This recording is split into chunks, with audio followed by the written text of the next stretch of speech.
What's going on, guys, and welcome back to another video.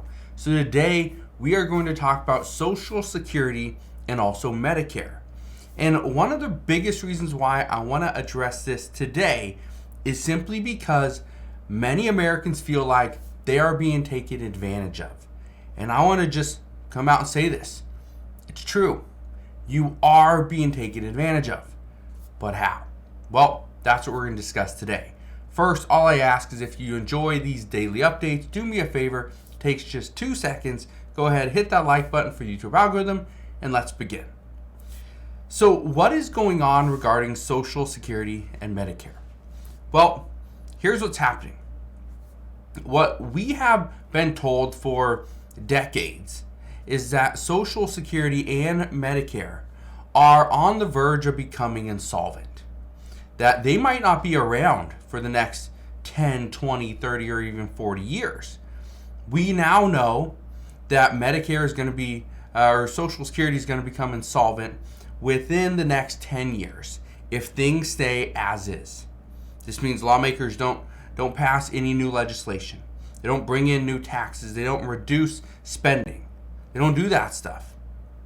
Then we will see Social Security become insolvent within the next 10 years. Medicare would become insolvent much sooner. Now, what lawmakers want us to believe is that once Social Security and Medicare become insolvent, that's it. They're done. They become no more. You don't get Social Security benefits. You don't get health care covered. You don't get it. That's what lawmakers are. That's kind of their campaign. That's what they're pushing. And I want to be very clear on this. Social Security, once it becomes insolvent, does not mean your benefits go from, let's say, $1,500 a month down to zero. No. You wouldn't get your full 100% payout, but you would still get about 78 to 80%. So it's still something. But what lawmakers have been pushing is they are trying to get the American people to think that if the other party doesn't pass their legislation, then Social Security becomes no more. It all goes away. You lose 100% of your benefits. And that's simply not true. Okay? The facts are Social Security is still going to be around. Medicare will still be around, even though they could become insolvent.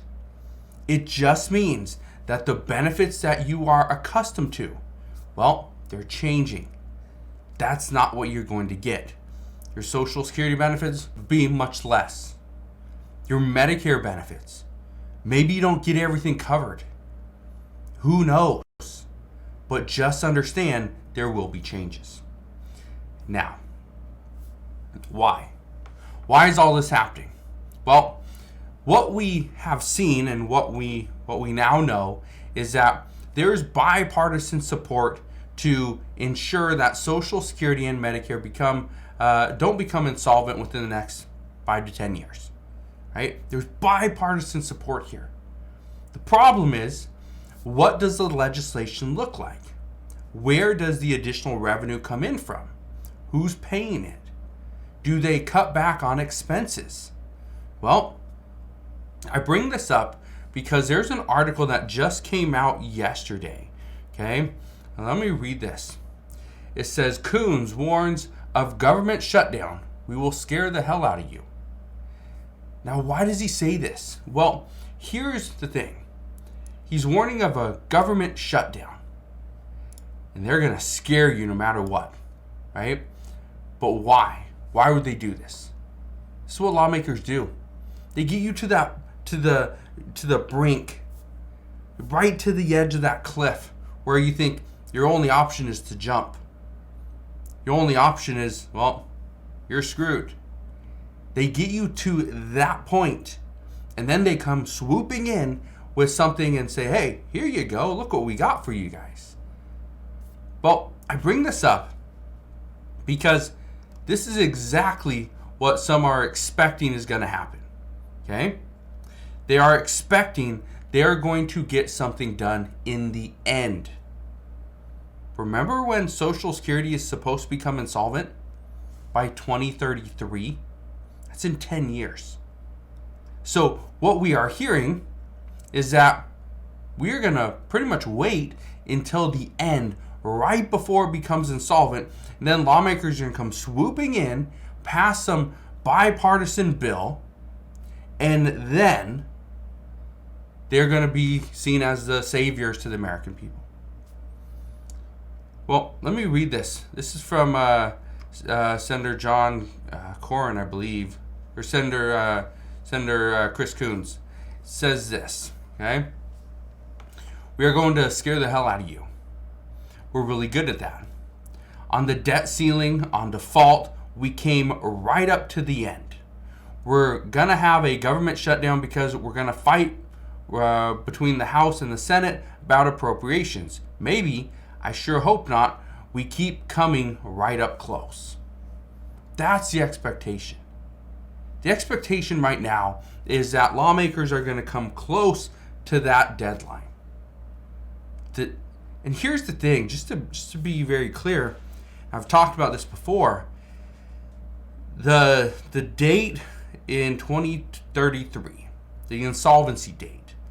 This is just a date, okay? This doesn't mean on September 10th, 2034, that's when everything just unravels. No. This is kind of their date, all right? Now, if we wait we don't have 10 years to make some adjustments, to reform Social Security and Medicare. We don't. The longer we wait, the harder it is to actually do something. But I bring this up because lawmakers are going to take advantage of us. They're going to tell us that if we don't vote Democrat, well, Republicans, they want to cut Social Security. They want to cut it. And Republicans are going to say, well, if we don't vote Republican, Democrats, they are already on board with reducing your benefits.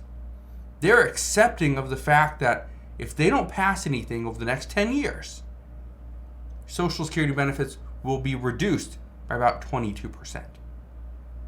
That's what we're going to hear. Lawmakers are going to continue to bash each other.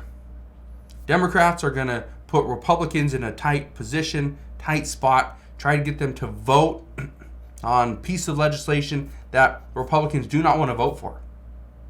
Republicans will do the exact same thing to Democrats. The issue is right now, Social Security and Medicare are still paying out. They're still providing benefits. They're still providing assistance. But we do not know how long this is going to go for. Could go for an additional 10 years.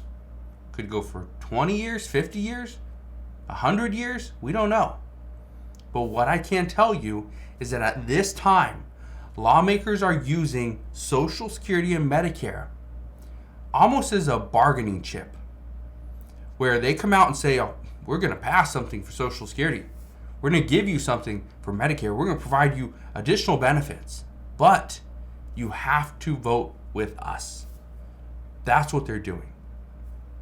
So, we're going to see moving forward what really happens. But as of right now, the House and the Senate, they can't get along. Republicans and Democrats, they cannot agree to the appropriations bills for fiscal year 2024.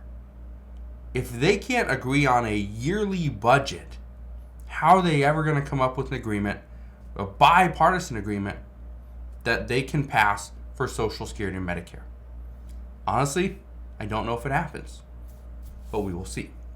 So, that's what I got for you guys today. Again, thank you guys for watching. Have a wonderful rest of your day. Consider subscribing. I'll see you guys on the next one.